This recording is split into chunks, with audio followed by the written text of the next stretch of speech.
Olá, pessoal! Então vamos para as nossas lições, as nossas 20 lições do material do quinto ano. Começaremos então com a lição número 1, que traz para nós o gênero tirinha, o gênero textual tirinha. Quero que você acompanhe comigo com o seu material ali na página 8.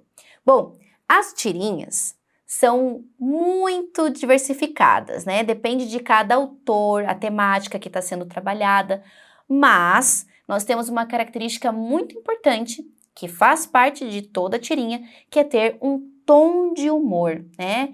E a tirinha se chama assim porque ela é feita através de quadrinhos, né? Então nós temos 1, 2, 3, às vezes até 4 quadrinhos, um do lado do outro. E esses quadrinhos contam uma história, né?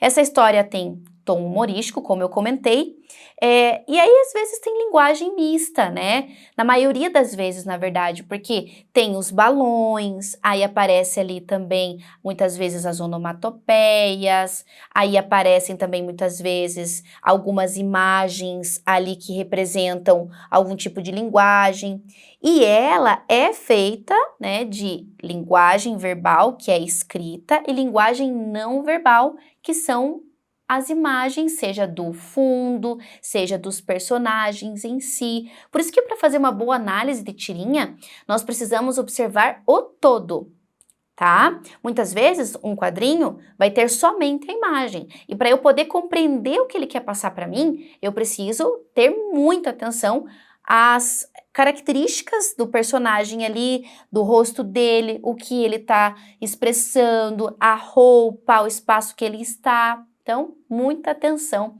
nessa leitura. Características, vamos lá. As histórias possuem o quê? Personagens, enredo, espaço, tempo. Isto é, elementos básicos de uma narrativa, né? Porque tem uma história ali. Então, os personagens aparecem, tem um começo, meio e fim, tem um espaço onde isso acontece, que inclusive é representado por imagem, e tem um tempo também. A sequência de imagens corresponde às cenas da história. Então, cada quadradinho vai representando uma cena.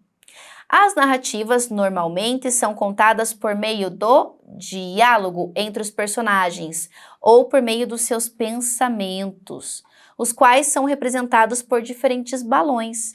E é importante também você conhecer para que serve cada balão, né? Ou o que cada balão representa. Porque tem os formatos diferentes de acordo com o que se fala. Veja, o balão com essa linha contínua que está aqui, ele representa a fala comum, ok? Já os balões com linhas curvas que parecem uma nuvenzinha expressam o pensamento ou o sonho do personagem. Já os balões que têm ali os tracinhos, eles representam um cochicho, um sussurro. E os balões que têm as bordas pontiagudas, como esse aqui, expressam gritos. Muito bem. Outro recurso bastante comum na tirinha é a onomatopeia. A onomatopeia é a representação do som. Então, por exemplo, se nós temos ali o barulho de um carro, vrum, vrum, então aparece escrito. Quando, por exemplo, teve uma batida em algum lugar, pof, aparece escrito. Isso é onomatopeia. A tirinha tem bastante presença de onomatopeia. As emoções e os sentimentos também podem aparecer, representados pelas interjeições, né? Então, se o personagem diz ali, ai, ei, oi, né? Então, são alguns sentimentos, algumas expressões que ele pode colocar e sempre as interjeições estarão acompanhadas de ponto de exclamação. Muito bem? E os recursos gráficos, né, pessoal, que são elementos importantes na construção do sentido da tirinha. Então, o balão, a forma da letra, as linhas, né, que representam o movimento dos personagens, o trajeto, o objeto que está ali em cena. Você precisa ter muita atenção mesmo, porque às vezes um objeto que está no canto ali do quadrinho faz toda a diferença para entender a história que está sendo passada, ok? Então vamos para as questões e observar uma tirinha especificamente para a gente entender melhor como funciona. Eu quero fazer com vocês já a questão 1. Tem aqui uma tirinha do Seninha, três quadrinhos. O Seninha, no primeiro quadrinho, está ali brincando com o seu carrinho de controle remoto, e aí chega o seu amigo. Aí o amigo fala assim: você vai jogar, Seninha, porque atrás você percebe que tem um campo.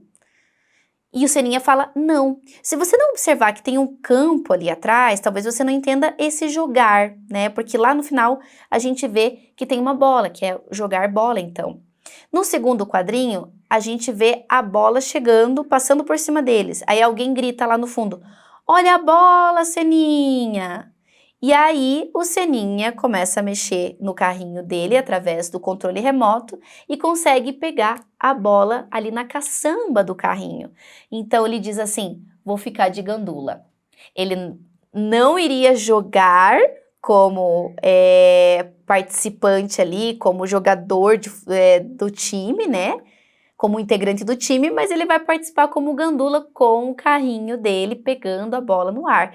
É muito interessante isso, até porque o Seninha, né, que é a representação do Senna, né, que era um corredor de automóvel, então ele prefere brincar ali com o carrinho. Legal. Questão 1. De acordo com o que você aprendeu sobre tirinhas e histórias em quadrinhos, é possível concluir que os dois gêneros são escritos em forma de versos e estrofes? Não são escritos em forma de versos e estrofes, né? Nós temos ali uma situação contrária, né? A narrativa não acontece desse jeito. As tirinhas e as HQs possuem o mesmo número de quadrinhos? Também não, porque as HQs geralmente têm mais quadrinhos do que as tirinhas, né? Tirinha já tem esse nome justamente porque é pequenininha. O texto da tirinha é curto, geralmente com 2 ou 3 quadrinhos. Até aqui tá certo. Enquanto o texto da HQ possui uma quantidade maior de quadrinhos. Acho que achamos a correta. Mas vamos ler a letra D. As tirinhas são destinadas ao público infantil, já os quadrinhos são escritos para os adolescentes. Não, tirinha e quadrinhos é para qualquer público. Então, letra C, a letra correta. Muito bem, vamos para a próxima. Vamos fazer agora a número 3. Releia o terceiro quadrinho e observe as linhas cinéticas presentes na cena.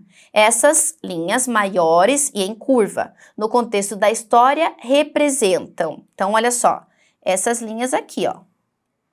Ele diz: vou ficar de gandula. E a questão diz que essas linhas representam, letra A, o movimento do carro de controle remoto de Seninha. Será que é o movimento do carro? Bom, pode ser. O trajeto da bola rodando até o carro de controle remoto? Não é o trajeto da bola. O movimento do amigo de Seninha correndo até a bola? Não, porque o amigo tá parado. E o trajeto feito por Seninha para ficar ao lado do amigo? Não, tá ali do lado do caminhãozinho. Então é o movimento do carro de controle remoto do Seninha. Olha a importância de observar a imagem com atenção.